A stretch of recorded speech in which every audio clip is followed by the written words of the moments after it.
We didn't start with Māori-inspired products, but with regard to the mandate behind the whole entire business when it comes to actually helping the community here and helping the wider whānau, it made so much sense to turn towards something that is so close to Māori and is vested and guarded and appreciated so much by Māori that we actually could look at that and commercialise it to an extent, making sure that the benefits always return back to the community. I've grown up in Aotea.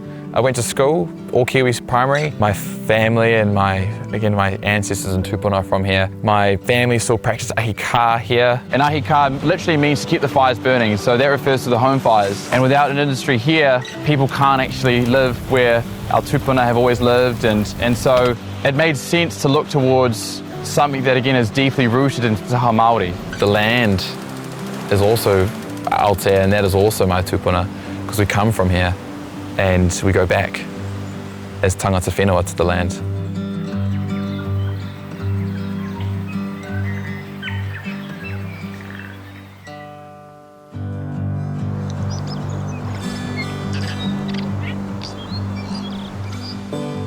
Tama's an interesting guy.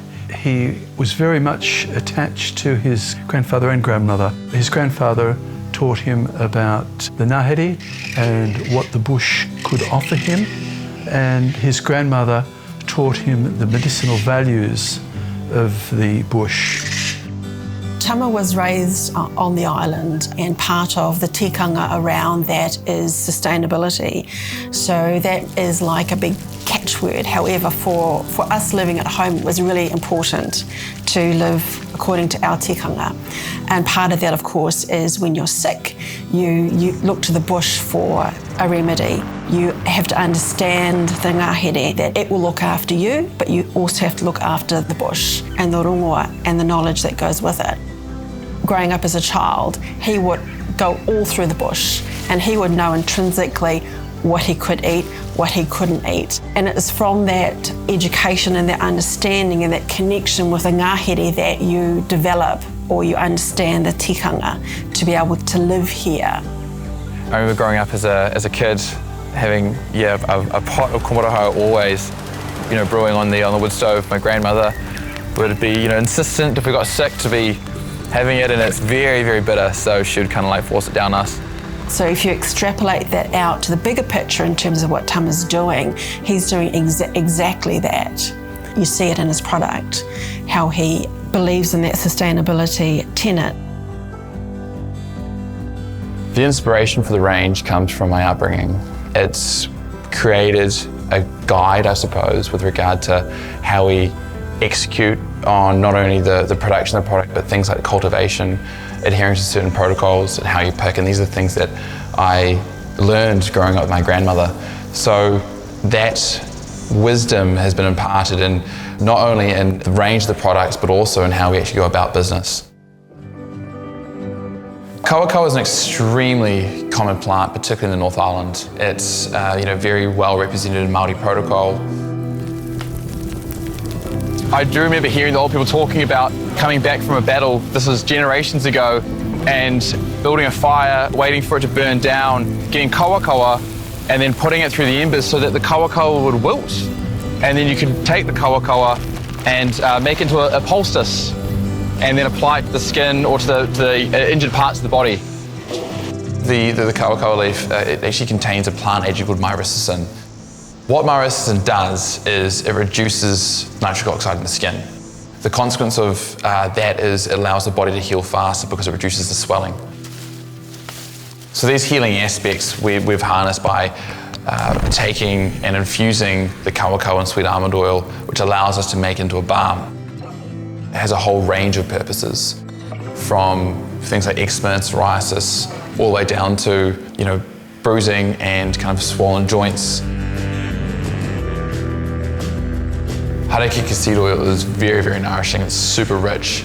It has a high concentration of omega-3s, omega-6, and omega-9. It also has something called linoleic acid. The oil, when made into a cream, is perfect for night. So over that kind of 8-hour period, allows plant agents to seep into the skin and nourish the skin. The Manuka tree is already well published and is recognised for its antimicrobial properties. Scientifically, the Manuka oil possesses a terpene that is extremely antimicrobial. By comparison, it's 30 times more powerful than tea tree oil. This makes Manuka oil potentially the most powerful natural disinfectant in the world. From our kawa balm to our wash, all the way to our Manuka mask, we've added the oil into these products because it helps the cleaning power and the antimicrobial power of our range. So when bees actually take the nectar from Manuka flower, they infuse these antimicrobial and antibacterial qualities into the honey, and it's something called methylglyoxal, or kind of commonly referred to as MGO. What qualities the honey possesses, again, very healing, very kind of cleaning. Topically, it's kind of helps with skin irritations and issues associated with inflammation.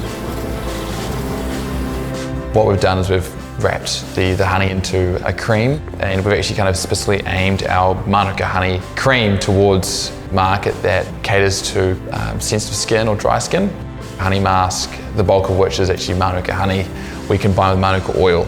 What this creates is a very healing and rejuvenating mask, but also cleans at the same time. It's really, really hard to have a combination that's hydrating and also cleansing because they're kind of counterintuitive. The honey we use is MGO rating is 800 plus, which is very, very high into the spectrum.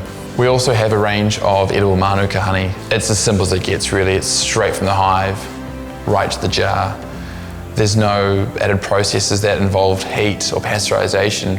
And what this means is that it can retain its unique and healing qualities.